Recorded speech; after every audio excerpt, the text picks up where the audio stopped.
Play ball. Hot off the press, handicappers from Wager Talk, SportsMemo, and the Gold Sheet have collaborated on the 2023 Wager Talk Media MLB Betting Guide.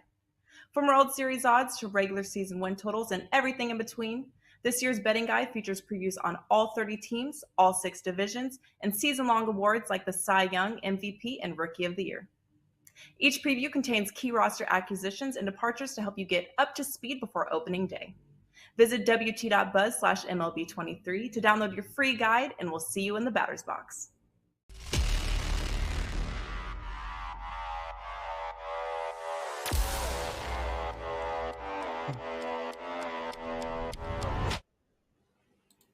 Welcome to the NBA Triple Double Show powered by SportsMemo. I'm your host, Ronald Cabang, also known as UCapper on SportsMemo.com. At UCapper Sports on Twitter, I'll be joined by Moneyline Matt and Tony Finn from Wager Talk to break down the 2 play-in games today. And also, we're going to give out some of our best bets after those 2 games we break down. Before we get into those, though, I do want to talk about a huge promo we got going on over at SportsMemo and Wager Talk. It's a playoffs to preseason kickoff promotion. It is a deal that equates to less than $5 per day. Obviously, baseball is back. The NBA playoffs happening, NHL playoffs here around the corner as well. We have a great offer to keep you with action from now until the kickoff of the upcoming NFL season. To lock in your favorite Wager Talk SportsMemo or SportsMemo expert through the NFL preseason, that would cost you well over $1,000, but for a limited time, pay only $4.99, coming out to under $5 per day. It does start the day that you sign up. And so the earlier you sign up, the better the deal. It does end 2023 Pro Football Hall of Fame game, which is August 3rd. That would be the last day of the deal. So that's a long period of time from here until then. It is all access to. You get every single play from every sport from the chosen expert that you sign up with, and your access begins, like I said, it begins the day you sign up. So the earlier you do it, the better the deal. The playoffs to preseason kickoff promotion end at midnight, Monday, April 17th. That would be the last day you can get the promotion. So head over to sportsmemo.com and wagertalk.com after the show here. Also utilize the free live odds pages, the deals page. The cappers provide free picks and analysis on a daily basis, along with their packages for sale as well. So a lot of stuff going on over there. All you got to do is submit an email address if you haven't signed up already. And a lot of that stuff is free as well. Before you go as well, make sure you hit the like and subscribe button here on this channel. It only takes a couple clicks and it helps our show grow tremendously. With that said, let's get Matt and Tony up here with me. Guys, one day left before the actual NBA playoffs here. We got 2 games for the play-ins. How's everything been going so far this week for you guys? I know we only had the play-ins on Wednesday, but a lot of stuff going on outside of the NBA as well. Matt, how was your week so far? Yeah, the play-in game the other day, I actually went 1-2, so not the greatest, but I did end up having the Thunder. You guys know I love backing my Thunder with the plus 5.5. They got that done, ended up winning that one outright, and I think they make for a pretty exciting game tonight against the Timberwolves. So obviously, you guys already know that's the game I'm looking forward to. We got 2 games to break down and ready to get to it. Yeah, Tony, how's everything been going for you this week? Good. Typically late in the NBA season and in the postseason, I have my most success. I've never tried to break down why or the what of that, but if you believe, I guess, if history repeats itself, I expect a pretty good postseason. And I've only played one. That was the Thunder as well. I had the Thunder plus the points. I took the Thunder half of my investment on the points where I put another couple units on plus 180 on the Thunder. I played a same game parlay, which was plus 5.5 over the 226.5 because I thought that total dropped too much, that there's some value on the over. And I threw in, Giddey with a double-double, which was about 120 plus 120. So the 3-team same game parlay paid as well. I had a good first game. That was the only one I played. Pardon me. Nice. It's all good. Yeah, that sounded like a great day for you. I went 1-on-1 on Wednesday. I did have the Bulls, and I was actually opposite of you guys. I did look towards the Pelican side, so that was my bad there. But 1-1 just got juiced out. Hopefully, we have a better day today. Let's get into those games. Actually, we got the first one up here: Bulls and the Heat. The Bulls coming off of that home. Coming off from that come from behind victory over the Raptors on Wednesday. The Bulls were down 11 at half and dominated the second half 62-47 to end up winning by 4 points there. Levine had a huge night, 39 points that night. On the Heat side, they're coming off of the 105-116 loss to the Hawks. The Hawks pretty much dominated that game from the jump. Offensively, the Heat were struggling, and that's tough because, Hawks, they're not known for their defense. So obviously, their current form offensively is not that great here. On the injury aspect, Lowry, Butler, and Vincent are all questionable, but I expect them all to play today. From a matchup perspective, Bulls own the regular season series 3-0. They won all 3 games outright as dogs here. Matt, let's start with you. Do you think the Bulls can turn out another win here as an outright dog? Yeah, in all honesty, I do. This is a spot where, it's once again, we've been talking about these 5.5 point spreads. And 5.5 points is a lot, especially for a Heat team right now who has been playing very inconsistent. I'm not seeing a ton from the Miami Heat that makes me want to buy into them and lay this 5.5 points. Typically around this time, Jimmy Butler is coming alive, being that 3-stat stuffer, and he's not really doing that. They lost even with Kyle Lowry going off, who is a guy who, that's once in a blue moon. I don't know if we've seen that all season from Kyle Lowry. So for me, it's very tough to buy into this Miami Heat team right now. Both of these teams play very slow style basketball. And, before the show, we were talking about this. And the guy or the player that I think is the hottest or the biggest potential spark plug is actually Zach LaVine. So if Zach LaVine can get it going in this game, start making some shots, start making some of those tougher shots that are early in the shot clock, it's very tough for this Heat team to keep up. They just don't seem to have that guy who can respond. And a lot of that time it is Tyler Hero, but he really hasn't been coming about as of late. So once again, it is very tough for me to buy into this. This is also a 209 total at this point in time, so a very low total. And if you give me a low total like that and give me 5.5 points for one of those teams, that's generally where I'm going to go, because with the lower totals, the slower pace matchups, it's generally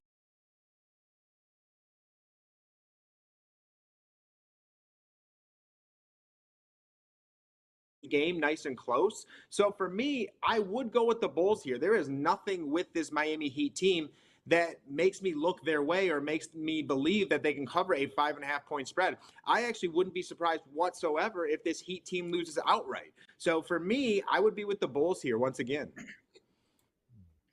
I like that look a lot there. My best bet is going to be on this game specifically, so I'm gonna jump it over to Tony Finn here. Tony, what are your thoughts on this game? Do you see something on the Bulls side? Are you on the Bulls as well, or do you see something from a total aspect or props? Well, I'll say this: I backed off of the Miami Heat probably halfway, a little past or beyond the All-Star break, simply because I found them they were torture to handicap. You didn't know who was going to be playing, who wasn't going to be playing. I mentioned on a couple shows yesterday that it used to be Miami was kind of a team you could always depend on certain things. It was a calming effect actually to back the Heat and Spoelstra. But it's almost like you're watching a musical or a Disney movie, and you got the music in the background. Then all of a sudden, Lindsay Lohan and her Brat Pack show up, and you got little fires everywhere. It's just absolutely nuts. And so I just kind of stayed away from them. However, I'll say this. I don't put a lot of significance. I don't put a ton of significance on regular season matchups going into the playoffs. I think NBA playoffs are just a different animal. It's a second season. It's a 2-month season, and one that you don't question motivation, or you really don't question injuries. If you can play, players in the playoffs, if they can play, they're playing. Now, are they going to be as efficient, effective, et cetera, et cetera? That's I can give you 100 scenarios where 50 of them proved out to be they should have played and did well, and another 50 probably are playing hurt, and the team was more desperate. If you like the changes Chicago made after the deadline, where they basically purchased the play-in specialist, right, Patrick Beverley, who Remember last year on the Twitter with all the tear-filled celebrations when they escaped that Western Conference play-in tournament last year. Chicago 3-0 straight up and against the spread when facing Miami. So the Heat happened to be 10-21 against the spread when playing as a home favorite this year. It all screams to, and I'll give you some later in the show. I could give you a couple now, but we won't do that. Let's put it this way. The numbers for playoff games last year were stupid crazy. It didn't matter what the spread was. If you won, you covered. And the numbers are absolutely crazy absurd. So that's not complete history, and it's always been that way. But to be like, I think it was 79-6, if you won, you covered. So as Matt just described, if you like Chicago plus 5.5, you better sprinkle some money on the money line as well. Yeah, that makes a lot of sense there. I mean, you talked about the Heat struggles post All-Star break. So one thing that I did notice is that the Heat were terrible offensively in the first part of the season. And after the All-Star break, it seems like they tried to fix that by playing a little quicker pace and focusing on the offensive side of the ball. But then in turn, their defense started to struggle. So it kind of counterbalanced. And that's what I saw, continued to see in that playing game against the Hawks. Their defense wasn't up to par, what we normally see from a Heat team, a Heat Spoelstra team, to be exact. So it's always tough to back a team that's struggling defensively when it comes to the playoffs. And I'll talk about it a little bit more in the best bet section. But let's move on to the Thunder and the Wolves here. The Thunder coming off of that impressive win over the Pelicans on Wednesday, 123-118. Giddey SGA led the way there. Huge support from Dort as well. I think that was a surprise to a lot of people. One thing that has kind of impressed me for the as far as the Thunder side, we talk about them as covering dog situations all season long, but I think one thing that's really impressive is their halftime adjustments, and you really saw that in that game against the Pelicans. In that third quarter, they led 39-24. It's just crazy that I think their coaching staff doesn't get as much credit as they should, because they have guys like SGA and Giddey and stuff putting up the type of numbers that they are. On the Wolves side, coming off of that loss to the Lakers, which I feel like was a pretty wild game there, to be honest. The Wolves were up 11.5. At one point during the third quarter, they were up as much as 15 points there. And then they proceed to score 16 points combined between the fourth and OT. And Edwards went for 3 for 17 from the field that game as well. From an injury aspect, Jaden Williams and Naz Reid out once again. The Wolves, that's huge for the Wolves there. Key depth and versatility that they're missing between two guys. Matchup-wise, the Wolves did take the regular season series 3-1, but they split on the spread. The road teams covering all 4 games there, and even the Thunder winning one outright in Minnesota. The big question mark, guys, is how are the Wolves going to accept Gobert back after the situation that happened in the play-in? So, Tony, let's start with you here. What are your thoughts on this game? Well, I first and foremost, again, this is one of those I liked. One of the big reasons, or one of the primary reasons that I backed OKC in that game against the Pelicans, were the Pelicans' struggles against teams that were offensively efficient, or 200, say offensive efficiency of 214 or better, or averaging 216 points per game or more.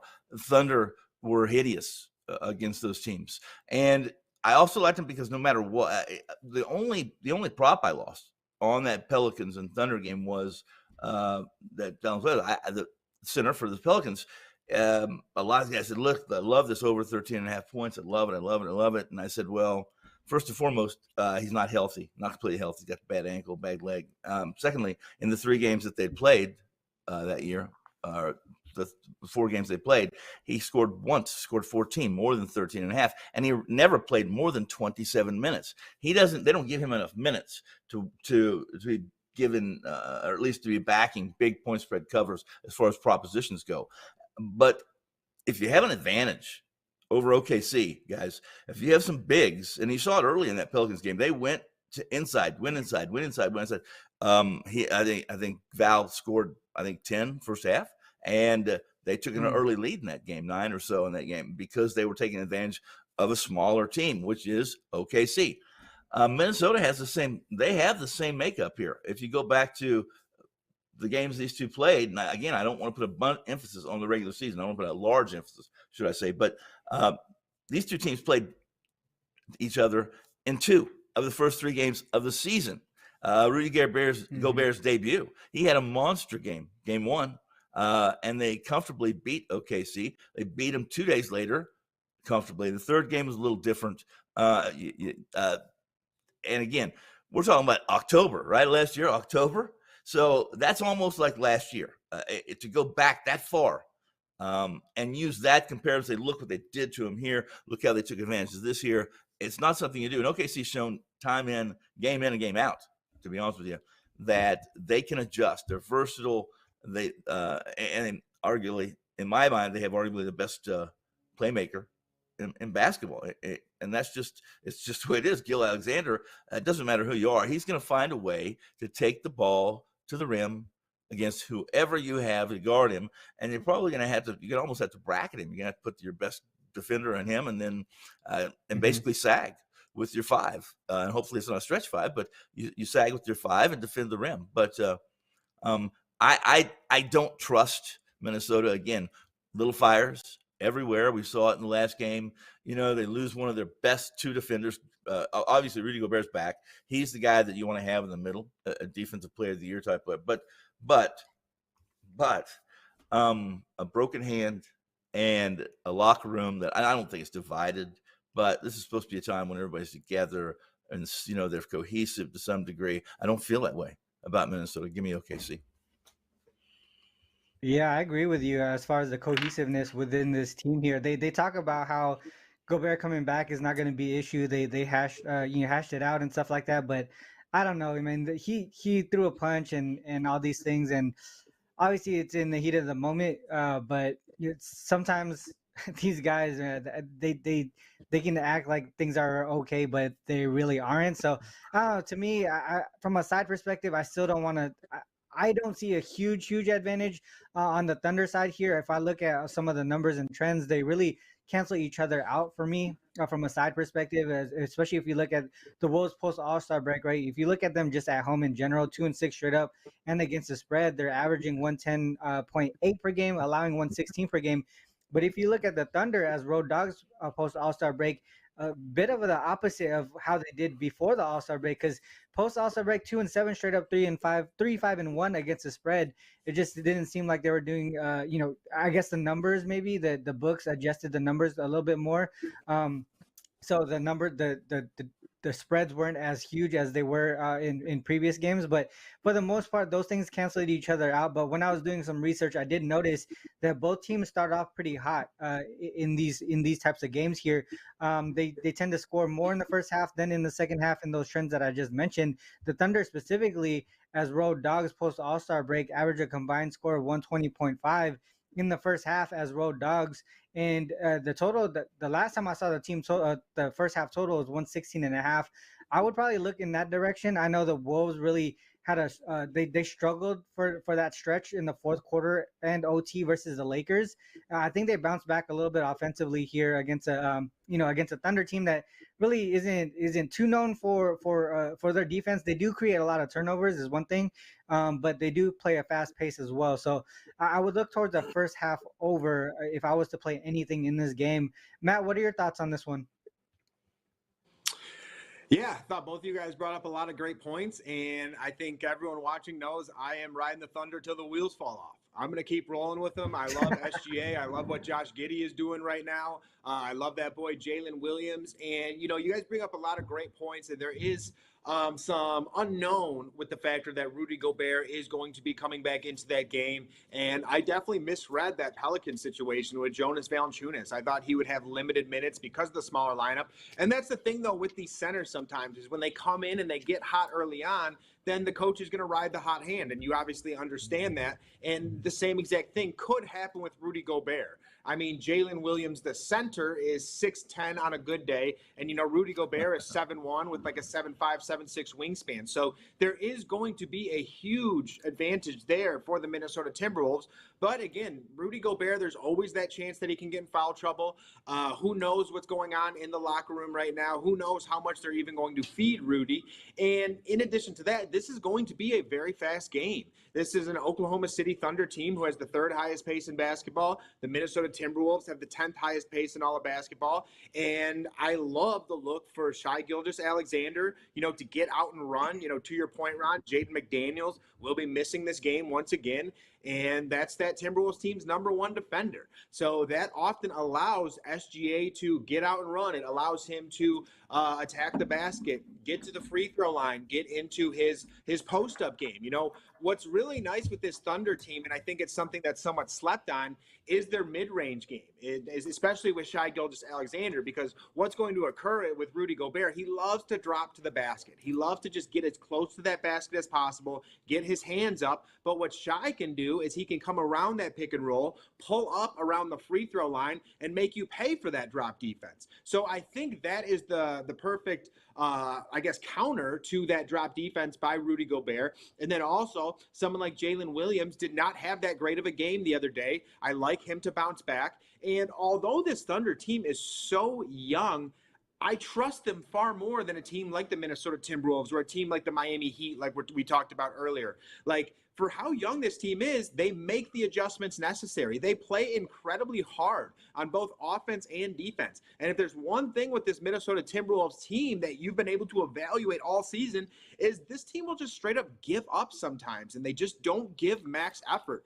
And again, to Tony's point, with Rudy Gobert, all that circulating, is that up in the air? I don't know. I don't think it's a divided locker room or anything like that once again. But could it affect things? Maybe. I don't know. So, again, I really do like the look of the Oklahoma City Thunder here. I think the guards have a lot of really nice matchups with SGA and then Anthony Edwards on the other side. Anthony Edwards had a really bad game against the Lakers. So for me, like I said before, I am riding this Thunder team till the wheels fall off. Might sprinkle some money line on it as well. And I would love to see this Thunder team make the playoffs. They are just so fun to watch. I've loved watching them all year long.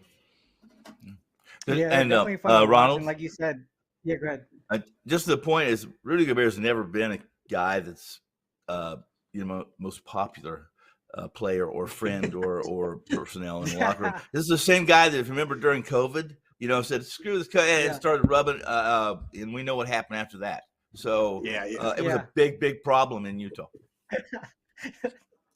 Yeah, no, that's a good point. What I was saying was, I think it's credit to the coaching staff, Matt. You mentioned the adjustments that they make. Like I said during, when I was kind of talking about that game, like the third quarter adjustments, the halftime adjustments that are made by this team and the coaching staff, really, really impressive there. So I definitely like that look over there with the Thunder, for the most part. So.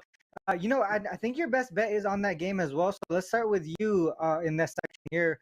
What is your best bet for today's show? Also, tell the people what you got going on the premium side as well. Yeah, guys, I already have 3 premium NBA plays up. I cannot wait for the playoffs to start this Saturday. You guys already know I am targeting that Kings and Warriors game. I have a 4% play over with that. And then I have 1 UFC play up as well. So a lot going on this weekend. When the playoffs get started, you can count on me to have a playoff game going just about every single day. And another thing I'm going to be doing is I'm going to be providing a playoff study guide, basically breaking down every single game or every single series, the series outcome, what I'm basically predicting, the series line, maybe the exact game outcome, just giving some leans and some looks for everyone to kind of have at their exposure if they would like it, so that's going to be free over at SportsMemo as well. But for today, my best bet, like I was saying, we are sticking with the Timberwolves and Thunder. I love the look of this game, the points, the pace, everything with it, but we are not going with the Thunder side. We are actually going with the Minnesota Timberwolves, and it is going to be Anthony Edwards over 26.5 points. And all season long, if you've been tuning into this show, you guys know I love to bet the bounce back. And Anthony Edwards had one of his worst games of the season, shooting 3 for 17 from the field, 0 for 9 from 3, and scored 9 points in a pivotal game against the Los Angeles Lakers. And if you know Anthony Edwards, he is a competitor. He loves to get out in transition. He loves to get out and run, and he loves to attack the basket. And there is no team better to do that against than the Oklahoma City Thunder. You know, we've talked about this many times. The Thunder are a very undersized team, you know, with Jalen Williams, the center. He's around 6'9", 6'10". Then they run Jalen Williams, the power forward, and he's only around 6'6", 6'7". So again, very capable of attacking the basket against this team. You know, this is actually a line that Anthony Edwards has only hit in 1 of 3 games when facing this Thunder team. But, you know, there is a little bit of trickle-down effect with Jaden McDaniels being out. He is someone who takes some shots from the guard position, from the small forward position, so that could go to Anthony Edwards now. And, again, I just expect him to be very aggressive in this spot. You know, again, he's a very competitive player. He likes to get out and attack the basket. And when you look at this Thunder team, they're actually one of the worst throughout the NBA in defending the shooting guard position. They're 9th worst in points given up per game with 24.29 points given up to the shooting guard position. I think it's a great spot for Anthony Edwards, and I think it's a do-it-all spot for really Anthony Edwards and Karl Anthony Towns. After those two, there is a big drop-off from production in this Minnesota Timberwolves team, and I just don't see guys like Taurean Prince, Mike Conley, Rudy Gobert doing all that much tonight. I think it's going to be Cat and Anthony Edwards in a do-it-all approach for this Timberwolves team. Again, pace-up spot, high total. Give me Anthony Edwards over 26.5 tonight, and I wouldn't be surprised if it's a 30-plus or even a 35-plus game. I like it. All right, Tony, let's go to you here. Your best bet for today, and also tell the people what you got going on over at wagertalk.com. Wagertalk.com, I have what I have is one play. Right now, the only thing I have baseball yet to publish, and typically Fridays are a little later published because of it's the first game of most series. Umpires are not they don't, the league's fairly careful. I have some contacts. I can get some umpire information. They can minimize how many crews, where crews are, where they aren't, et cetera, et cetera. But umpires are a big factor in my baseball, and it's been very successful for me. NBA, I do have a 5%. We got a big ticket play on Saturday afternoon, first game or game 1 of the first round, and everything else. I have a lot of plays, so I have some futures. They'll go up sometime later today as well. And I do a little similar to what Matt was just talking about. A report, first round, second round, on through. I do reports on that, but basically, if you buy the futures I have for those, that I give them an update, daily update, injuries, some trends. And as Matt mentioned, leans, just leans, not necessarily official plays or what I'm going to push in, I'm going to push a mortgage in across the sportsbook counter on. But for those who like to have, like to play a little bit on everything, the degenerates, I should say, like I'm a degenerate, but I'm what we call a disciplined degenerate. Only because I have a lot of kids in college. But that said, I'm going to tell you this right now. My free pick, or the big best bet play for this show, is I like Boston for several reasons in this first round, and I believe Boston to be the one team, the one first round game I think that's most likely you'll find a sweep. And I have surprising. This shouldn't surprise a whole lot of people. It kind of surprised me a little bit. I thought the number was a little bit low. But to go minus 3.5 on Boston as a series play is only returning you plus 280. Now, a lot of people say, well, why do that? Why not just play, the money line on Boston for the first 4 games? I haven't done the math on that because this was kind of a thing I just said, I'm going to throw this out for Ronald's show, and so I'll do the math on later on. Maybe you guys can discuss that as you go forward in situations like that where you're playing serious money, especially a sweep like I am, minus 3.5. Boston's going to be a pretty big favorite, at least at home in this. What's the number on that right now? I think it's about 8.5 or 9, if I'm not mistaken. In game 1. Yeah, it's around 9, I think. I like the over in this. 9, Yeah, I like the over.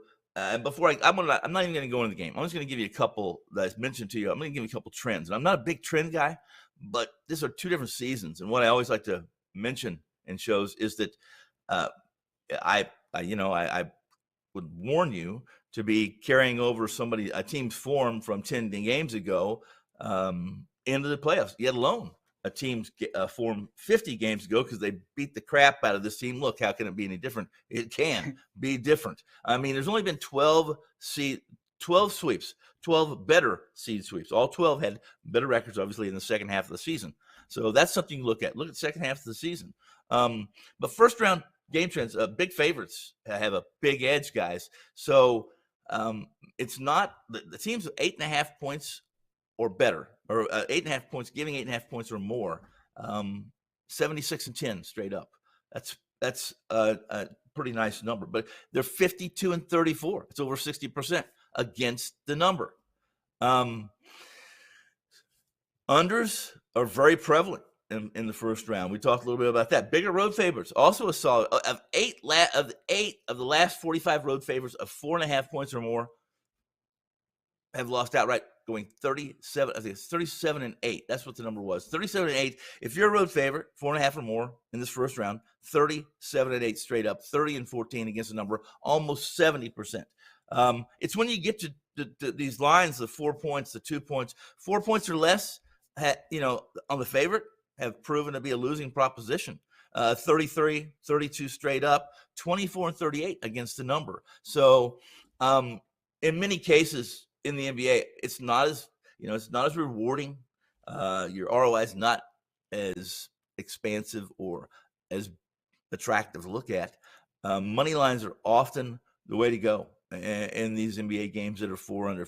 Whatever it is, either that or you're taking the dog. You're going to be taking the money line, or you're going to be playing the dog, because it's telling you this game is going to be close, and it's just the way it is. 27. Guys, last year, NBA first-round playoffs, 27 unders, 16 overs. That's a 63% return. That's pretty darn good. So those are just little and obviously, it's different year to year. But for the most part, first-round favorites of 8.5 points or more, if you say, hey, that's too many points, can't lay that, I'm going to take them, you're a big loser. So give me Boston minus 3.5, only returns plus 280, but I take it. Boston sweeps over what is now basically a Quinn Snyder team that is much better. If you look at them, they're much better offensively. In fact, Trey and Murray, they're taking it to the rim, and that's what Quinn Snyder did. Not that Trey didn't do that, guys. He's always done that, but over this year, 31% of his shots came from at the rim, 4 feet and in, 4 feet closer. With Snyder at the helm, he's been instructing him to go more. 38% of his shots since Quinn took over are at the rim. So points, fouls, I think are prevalent in game one in Boston. I like the over in this game, and the number is 230.5 right now and climbing. I like it, Tony. I actually talked about the Celtics series play on Wednesday, right, Matt? That was my best bet on Wednesday for the show as well. And then one thing that I mentioned there that I don't think you mentioned was the Celtics actually swept 3 of the last 4 first-round series in the last 4 years. The one that they didn't sweep, they ended up losing to the Nets, obviously within 5 games. So my best bet on Wednesday was under 5.5 series games. But like I said, I think the sweep is definitely doable there. My best bet for today's show, guys, is one of the games that we talked about earlier, the Bulls and the Heat there. I like the Bulls here, plus 5.5. I actually think they have a really good chance to win this one outright. We talked about how the Bulls own the regular season series 3-0, won all 3 games as outright dogs as well. We're seeing the Bulls in really good form right now, specifically on the defensive side of the ball. Post All-Star break, number 1 in defensive rating, also 3rd in the league in net rating post All-Star break, only behind the Celtics and the Warriors. If we look at the Bulls as conference road dogs as well in this current situation post All-Star break, they've been great defensively in that spot. They've kept their opponent under their team's total games. That includes that game against that first play-in game as well. The Heat struggled offensively. I mentioned earlier that they struggled in the first part of the season, tried to fix it. Then now their defense is struggling.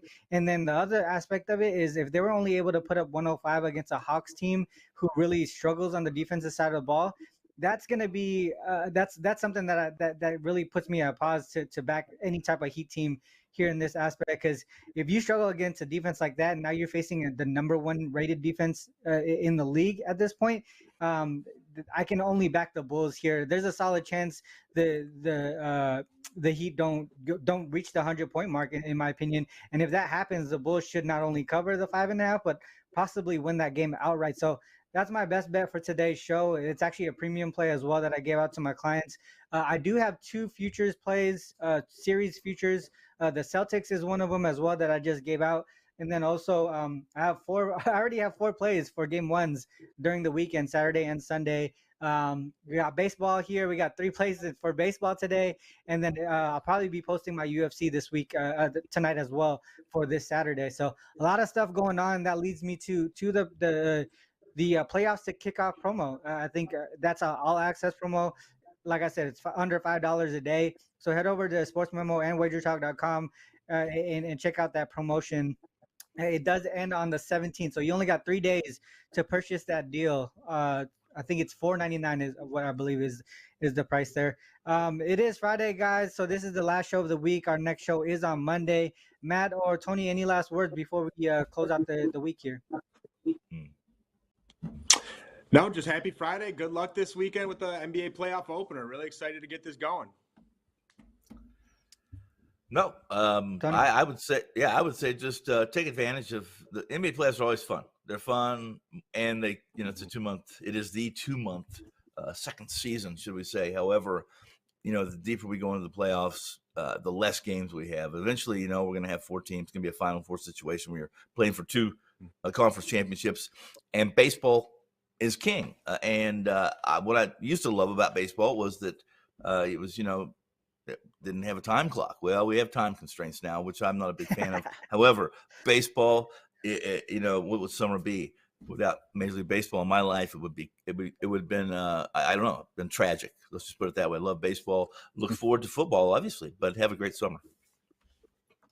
Yeah, one thing about baseball too, Tony, is we don't have to worry about load management, and we can post our plays where we could be ready the night before for the most part, and not have to worry about any big, huge changes. All right, with that said, guys, like I said, our next show is on Monday. Me and Matt will be back, same time, same channel here. Till then, good luck with all your action. Peace.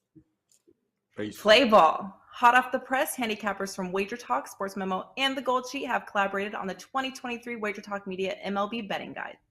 From World Series odds to regular season win totals and everything in between, this year's betting guide features previews on all 30 teams, all 6 divisions, and season-long awards like the Cy Young, MVP, and Rookie of the Year. Each preview contains key roster acquisitions and departures to help you get up to speed before opening day.